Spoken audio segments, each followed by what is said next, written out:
মাননীয় মুখ্যমন্ত্রী এবং সংসদ শ্রী বিপ্লব কুমার দেব আর আমাদের স্পিকার মাননীয় রামপ্রসাদ পাল, তাদের কাছে আমার বিনীত প্রার্থনা।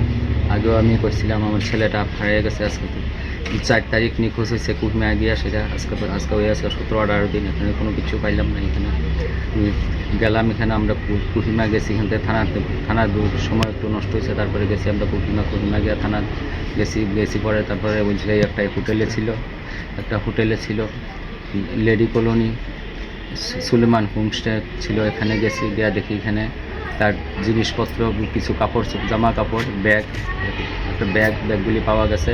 তারপরে এখানে হোটেলের মালিক বিলম্ব হয়ে আসা না দেখে সেটা হোটেলে 3 দিনের বুক করে রাখছিল। 3 দিনের ভাড়াও অ্যাডভান্স দেওয়া দিছে। 2 দিন থেকে গেছে জুকুবিলি। আগের দিনে 3 তারিখ এখানে ইম্পল শহরের ভিতরে যা কিছু আছে এগুলি ঘুরে দেখছে।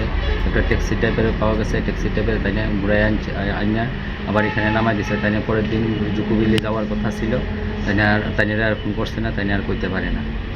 তারপরে এইখানে হোটেলের মালিকের 2 দিন আগে থানার একটা রিপোর্ট দিছে, এখানে আইসে না, ছেলেটা আইসে না করে, সে প্রণব দাসা ছিল, কোথায় গেল আপনারা খোঁজ করেন। থানার 6 তারিখ তাই রিপোর্ট দিছে। তো আমরা যাওয়ানোর আগে এখানে আমরা গেছি, এখানে গিয়ে পুছি 9 তারিখ এখানে গিয়ে পুছি। তো 10 তারিখ রাত্রে থানা গেছি, তো তারা কইছে রিপোর্ট হয়ে রয়েছে, এখানে একটা মিসিং তারিখ দিয়ে গেছে হোটেল থেকে সুলেমান হোমস্টে থেকে। তো আমরা গিয়ে সেটা পরের দিন আমরা নিয়ে সেটা একটা হোটেলে দিয়েছে। পরের দিন আবার থানা তাইছি পরে ডায়েরি করছে। এরপরে এখান থেকে আমরা শুনছি যে এই জুকুবিলি পার্কে গেছে। সেখানে গিয়ে দেখছি আমরা খাতার ভিতরে এর নামে প্রণব দাসের নামে এন্ট্রি আছে। তারপরে কিছু লোক যারা দূরে ট্রাভেলার আছে তারাও কয়েকজনে দেখছে এটার ভিতরে মাঝখানে জায়গা, তারপরে আর নাই। তারপরে আর দেখা যাচ্ছে না। এখানে চেয়ারম্যান, থানা, তারপরে ইউথ কমিউনিকেশন, এখানে যত কিছু আছে তারা সবাই মিলে 3 দিন 4 দিন আমরা খোঁজ করছি। এটার ভিতরে ড্রোন ক্যামেরা লাগায় খোঁজ করেছি।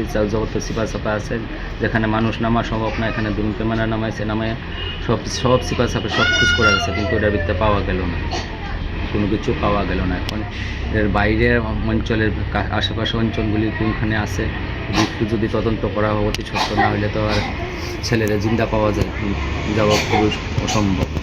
আমরা মরা চাই না, জীবিত চাই। মাননীয় মুখ্যমন্ত্রীর কাছে এই আমার আবেদন, দেশবাসীর ত্রিপুরার ছেলে যাতে ত্রিপুরা ঘুরাইতে পারে। ভারতের ছেলে ভারতের মধ্যে কী করে ঘাই ঘুরে থাকে। এখানে মণিপুরে তারা বলছে এখান থেকে কোনো কিছু এখানে মার্ডার হয় না, কোনো কিডন্যাপ হয় না, কিছু হয় না। তাহলে ছেলেটা গেল। আশেপাশে যেমন মণিপুর আছে, কাছে মণিপুর, এরপরে পার্শ্ববর্তী এলাকা ডিমাপুরে, এদিকে ভিতরে কী গ্রাম আছে এগুলি একটু যদি তদন্ত না করলে তো আর কি পাওয়া যাবে।